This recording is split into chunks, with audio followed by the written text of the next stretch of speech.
You know, it is so good to see this many people turning out for the first pegida rally.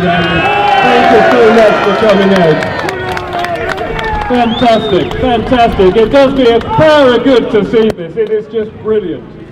Thank you very much. Thank you very much to Pegida for asking me to come here today. Now, we all know why we're here. We are here because nobody else really who should be talking about the problems in this country are talking about it. It shouldn't be down to us to come here and explain that although there are moderate Muslims in this country, Islam is not a religion of peace. Is it false? Is it false?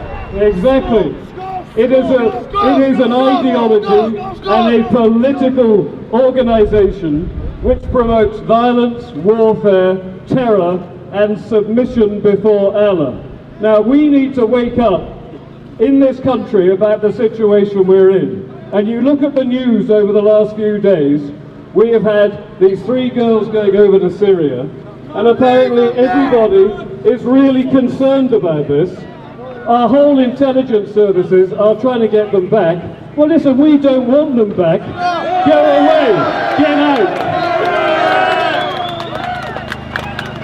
And when you look at the amount of trouble they've gone to for these 3 girls, and you compare it to the absolute ignoring the situation with the 1,400 girls in Rotherham, the girls all around this country, what on earth is going on with our media, with our political class, to put us as second-class citizens in our country and put these other people, these alien colonisers, before us? It is just astonishing.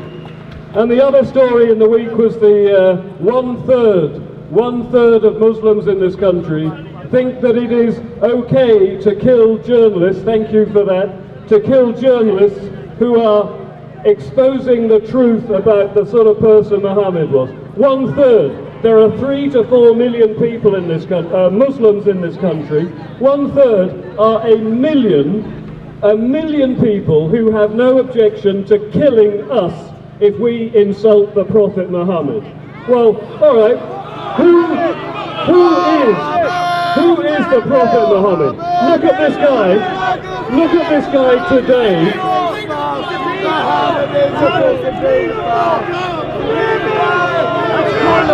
Thank you. Look at this guy, old Jihadi John. It turns out, of course, that his name is actually Muhammad. Now there is a surprise. And what's he doing out there in Libya or Syria or wherever he is? He is doing nothing that the Prophet Muhammad did not personally do himself. Did Muhammad, the Prophet, behead people? Yes, he did. Did he take girls as sex slaves? Yes, he did. Did he wage jihad? Yes, he did. And now we've got our own little pocket Muhammad over there doing exactly the same thing. And all of the media and political class in this country are saying, what happened to him?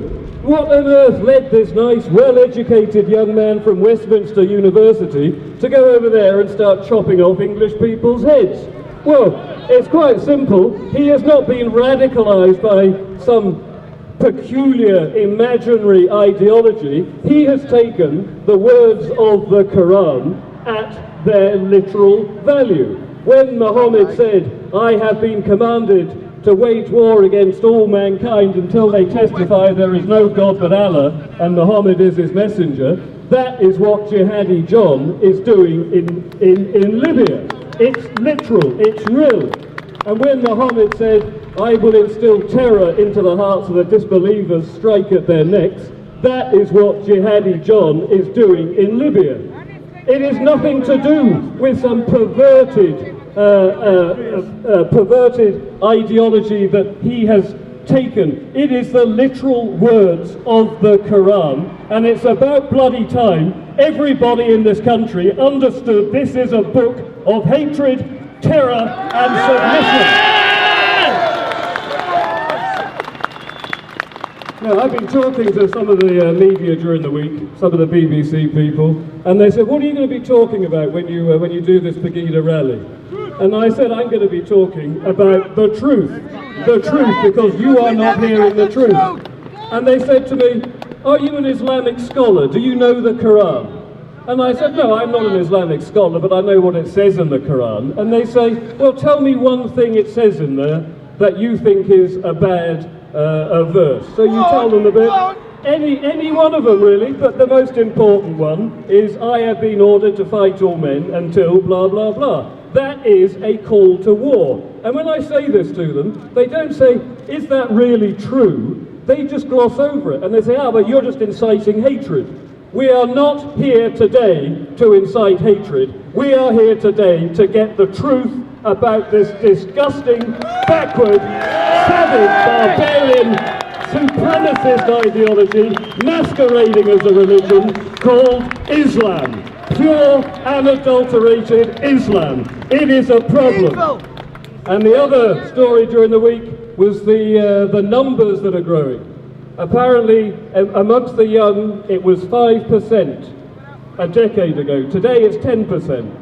In 10 years' time, it will be 20%, and in 20 years' time, 40%. At that point, this is an Islamic country. And if anybody thinks that we're all going to coexist peacefully because we live in a multicultural nirvana, Islam is monocultural. Islam does not like you. You are unclean, infidel kafir. They have no love of you. They have no love of our democracy. They have no love of our traditions, our history, our heritage, and they are ordered to take us over, and that is exactly what they will do if we quietly do nothing. We have to fight back, and what we have is the truth on our side. And this is why they say, no platform for the right. This is why Russell Brand and George Galloway and the soap operas behind us.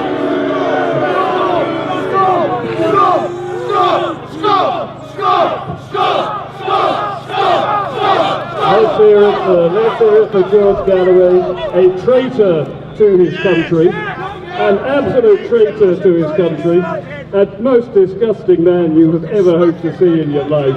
And Russell Brand, who is Russell Brand? Russell Brand is this guy that wants to see a revolution in this country. Well, he will have his revolution. If he lets things go the way they go, there will be a revolution from the Islamic side of it, and the first person they will string up from a lamppost is Russell Brand. So maybe it's not such a bad thing if they take over. At least he'll be gone. Now look, I think I've got 10 minutes up here. I think I'm just about up. But again, thank you all so much for coming out here today. And I will see you again at another venue, maybe even Manchester soon. Thank you again, everybody.